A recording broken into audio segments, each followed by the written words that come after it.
ಅದೇ ಸಾಮಾನ್ಯ ನಾವೇ ನೋಡ್ತಿದ್ವಿ ಒಂದು ಪ್ರೆಸ್ ಮೀಟ್ ಆಯ್ತು ಅಂದ ತಕ್ಷಣ ಕಲಾವಿದರೆಲ್ಲ ಒಂದೂವರೆ ಗಂಟೆ ಅಲ್ಲೇ ಇರ್ತದೆ. ಯಾಕಂದ್ರೆ ಒಂದು ಚರ್ಚೆ ಆಗ್ತದೆ. ಈಗ ಒಂದಷ್ಟು ಮೀಡಿಯಾಗಳ ಜೊತೆ ಒಂದು ಚಿಟ್ಚಾಟ್ ಆಗಲಿ ಮತ್ತೊಂದಾಗಲಿ ಸಿನಿಮಾ ಬಗ್ಗೆ ಚರ್ಚೆ ಆಗ್ತದೆ. ಈಗ ಅಲ್ಲಿ ನಿಂತ್ಕೊಳ್ಳೋಕ್ಕೂ ಆಗ್ತಲ್ಲ, ಯಾಕಂದ್ರೆ ಪಪರಾಜಿ ಒಂದಷ್ಟು ವಿಚಾರಗಳು ಹಿಂಗೆ ಮಾತಾಡ್ತಿರುವಾಗ ಏನೋ ಪರ್ಸನಲ್ ಆಗಿ ಮಾತಾಡ್ತಿರೋ ಒಂದಷ್ಟು ವಿಚಾರಗಳನ್ನ ಪರ್ಸ್ನಲ್ ಅನ್ನೋದೇ ಇಲ್ಲ ಇವತ್ತು ಎಲ್ಲೂ, ಯಾವುದೇ ಕಾರಣಕ್ಕೂ ಪರ್ಸ್ನಲ್. ನಾನು ನೀವೇನೋ ಆತ್ಮೀಯರಾಗಿ ಮಾಡ್ತಿದ್ರೆ ಅಲ್ಲಿಂದ ಯಾರೋ ಒಂದು ವಿಡಿಯೋ ಮಾಡ್ಬಿಡ್ತಾರೆ, ಏನೋ ಒಂದು ಆಗ್ಬಿಡುತ್ತೆ, ಅದು ವಿತ್ ವಾಯ್ಸ್ ಹಾಕ್ಬಿಡ್ತಾರೆ. ನಾವು ನಮ್ಮ ಫ್ರೀಡಮಲ್ಲಿ ನಾವು ಮಾತಾಡ್ತಿರ್ತೀವಿ. ನಾವು ಟೆರರಿಸ್ಟ್ಗಳಲ್ವಲ್ಲ, ಫ್ರೆಂಡ್ಸ್ಗಳೇ ತಾನೇ. ಎಂಡ್ ಆಫ್ ದಿ ಡೇ ಎಲ್ಲ ಜೊತೆಲೇ ತಾನೇ ಟ್ರಾವೆಲ್ ಮಾಡಿರ್ತೀವಿ ನಾವು. ನೀವು ನಿಮ್ಮ ಇಂಡಸ್ಟ್ರಿ ಬೆಳೆದಿರ್ತಾರೆ, ನಾವು ನಮ್ಮ ಇಂಡಸ್ಟ್ರಿ ಬೆಳೀತಾ ಇರ್ತೀವಿ. ಸೊ ಅದೊಂದು ಅದು ಏನಕ್ಕೆ ಬೇಕು ಅಂದ್ಬಿಟ್ಟು ನಾವು ಕೂಡ ಆ ಜಾಗದಿಂದ ಹೊರಟ್ಬಿಡ್ತೀವಿ. ಅದಕ್ಕೆಲ್ಲ ಅವಾಯ್ಡ್ ಆಗಬೇಕು. ಪಿ ಆರ್ ಒಗಳೆಲ್ಲ ಒಂದಷ್ಟು ಮೀಟಿಂಗ್ಗಳು ಮಾಡಿ ಯಾರು ಬೇಕು, ಯಾಕಂದರೆ ಈಗ ನನಗೆ ಗೊತ್ತಿರೋದಿಲ್ಲ.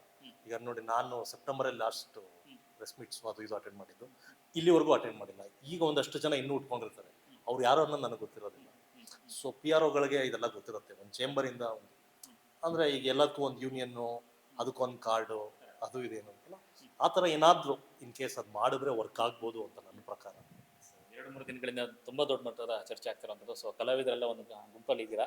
ಸೊ ಏನೆಲ್ಲ ಚರ್ಚೆ ಆಗ್ತಾರೆ, ನಟಿಯರ ಜೊತೆ ನೀವೇನಾದ್ರು ಮಾತಾಡಿದ್ರ, ಏನು ಕಷ್ಟಗಳು ಹೇಳ್ಕೊಟ್ರು ನಿಮ್ಮ ಜೊತೆ ಅವ್ರು? ಇಲ್ಲ, ಇದು ಇವತ್ತು 2-3 ಡೇಸಿಂದಲ್ಲ, ನಮ್ಮ ಲಾಸ್ಟ್ ಟೈಮಿಂದನೂ ನಮಗೆ ಗೊತ್ತು. ಪರ ವಿರೋಧ ಇದ್ದಿದ್ದೇ ಇದೆ. ನಾನು ಆಗಲೇ ಹೇಳಿದಾಗೆ ನಿಮಗೆ, ಒಂದು ಕ್ಯಾಟಗರಿ ಜನ ಪೇ ಮಾಡಿ ಕರೆಸ್ಕೊತಾ ಇದ್ದಾರೆ ಕೂಡ. ಅವರು ಅದಕ್ಕೆ ಅಂತ ರೆಡಿಯಾಗಿ ಕೂಡ ಬರ್ತಾ ಇದ್ದಾರೆ. ಸೊ ಇಂಡಿವಿಜುವಲ್ ಚಾಯ್ಸಸ್ ಅದು.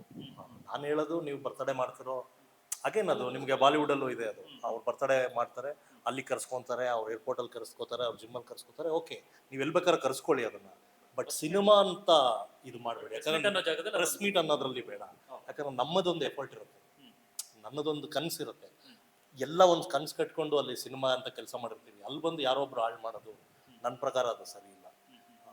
ನನಗೆ ಪರ್ಸ್ನಲಿ ಅದು ತುಂಬ ಬೇಜಾರಾಗಿದೆ. ಎಲ್ಲೋ ಒಂದು ಕಡೆ ಪ್ರೆಸ್ ಮೀಟ್ಗಳಿಗೆ ಬರ್ತಿದ್ದಂಗೆ ಅದು ನಮಗೆ ಮೂಡೇ ಒಂಥರ ಆಗತ್ತೆ ಅವತ್ತು ಏನಿದೆ ಅಂತ. ಅದೊಂಥರ ಡಲ್ಲಾಗೇ ಇರ್ತೀವಿ ನಾವು. ಹಬ್ಬದ ವಾತಾವರಣ ಅಲ್ವಾ ನಮಗೆ, cinema release, press meets, teaser, trailer, ಅಂದರೆ ಎಷ್ಟು ಪ್ರೆಸ್ ಮೀಟ್ ಮಾಡ್ತೀವಿ ನಾವು. ಒಂದು ಸಿನಿಮಾಗೆ ಒಂದು 2-3 ಮಾಡ್ಬೋದು. ಸೊ ನಮ್ಮವರೆಲ್ಲ ಅವತ್ತೇ ಸಿಗೋದು. ಒಂದು ಹಬ್ಬದ ಥರ ಖುಷಿಯಾಗಿ ಬಂದಿರ್ತೀವಿ. ಈ ಥರ ಯಾರೋ ಒಂದಿಬ್ಬರು ಮಾಡೋದ್ರಿಂದ ನಮಗೆ ಬೇಜಾರಾಗುತ್ತೆ. ಸೊ ಆ ಥರದವ್ರೂ ಅಷ್ಟೇ, ನಿಮ್ಮ ಪರ್ಸ್ನಲ್ ಏನಾರು ಮಾಡ್ಕೊಬೇಕು ಅಂದರೆ ಮನೆ ಕರೆಸ್ಕೊಳ್ಳಿ, ಇಟ್ಸ್ ಓಕೆ. ಪಾರ್ಟಿಗಳು ಮಾಡಿಸಿ ಮನೆ ಕರೆಸಿ ಏನು ಬೇಕಾದ್ರೂ ಮಾಡ್ಕೊಳ್ಳಿ. ಸಿನಿಮಾ ಅನ್ನೋ ಒಂದು ಮೀಡಿಯಮಲ್ಲಿ ಬೇಡ ಅಂತ ಇಲ್ಲ. ಫೀಮೇಲ್ ಓರಿಯೆಂಟೆಡ್ ಮೂವಿಗಳು ನಿಮ್ಮದೇ ಇದ್ದಾಗ ನೀವು ಮಾಡ್ಕೊಳ್ಳಿ, ನಮ್ಮದು ಒಂದು ಜರ್ನಿ ಇರುತ್ತೆ ಅದರಲ್ಲಿ. ಅಂದರೆ ಏನಾಗುತ್ತೆ, ನನ್ನ ಹತ್ರ ದುಡ್ಡಿದೆ, ನಾನು ಪೇ ಮಾಡಿ ನಾನು ಕರೆಸ್ಕೊತೀನಿ, ನಿನ್ನ ಹತ್ರ ದುಡ್ಡಿದೆ, ನೀನು ಪೇ ಮಾಡಿ ನೀನು ಕರೆಸ್ಕೊತಿ ಅಂದರೆ, ಸಿನಿಮಾದ ಡೈರೆಕ್ಟರ್ ಎಲ್ಲೋದ, ಸಿನಿಮಾ ಪ್ರೊಡ್ಯೂಸರ್ ಎಲ್ಲೋದ್ರು, ಟೆಕ್ನಿಷಿಯನ್ಸ್ ಎಲ್ಲೋದ್ರು, ಕ್ಯಾಮ್ರಾಮನ್ನು ಅಷ್ಟೇ ಎಫರ್ಟ್ ಹಾಕಿರ್ತಾರೆ, ಎಡಿಟ್ರು ಅಷ್ಟೇ ಎಫರ್ಟ್ ಹಾಕಿರ್ತಾರೆ, ಮಿಕ್ಸಿಂಗ್ ಮಾಡೋರು ಅಷ್ಟೇ ಎಫರ್ಟ್ ಹಾಕಿರ್ತಾರೆ. ಯಾರೋ ಸ್ಕ್ರೀನ್ ಮುಂದೆ ಕಾಣಿಸ್ತೀವಿ ಅನ್ನೋ ರೀಸನ್ಗೆ ಹೊಡ್ಕೊಂಡು ಹೋಗ್ಬಾರ್ದಲ್ಲ. ಇವತ್ತು ಎಲ್ಲ ಕುಟುಂಬ ಅಂತ ಕೂತ್ಕೊಂಡು ಮಾಡಿದಾಗಲೇ ಸಿನಿಮಾ ಗೆಲ್ಲಕ್ಕಾಗತ್ತೆ.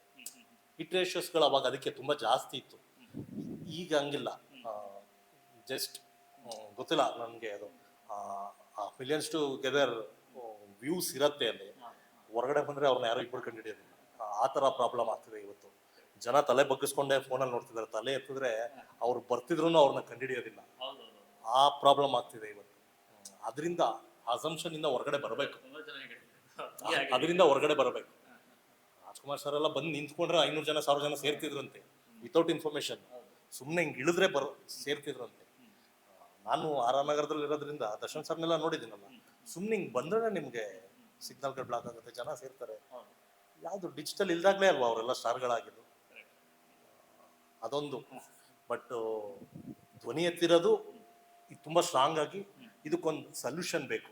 3 ದಿನ ಆದ್ಮೇಲೆ ಮತ್ತೆ ಫೇಡ್ ಆಗೋ ಥರ ಇರಬಾರ್ದು ಅಂತ ನನ್ನ ಪ್ರಕಾರ. ಸಪ್ತಮಿ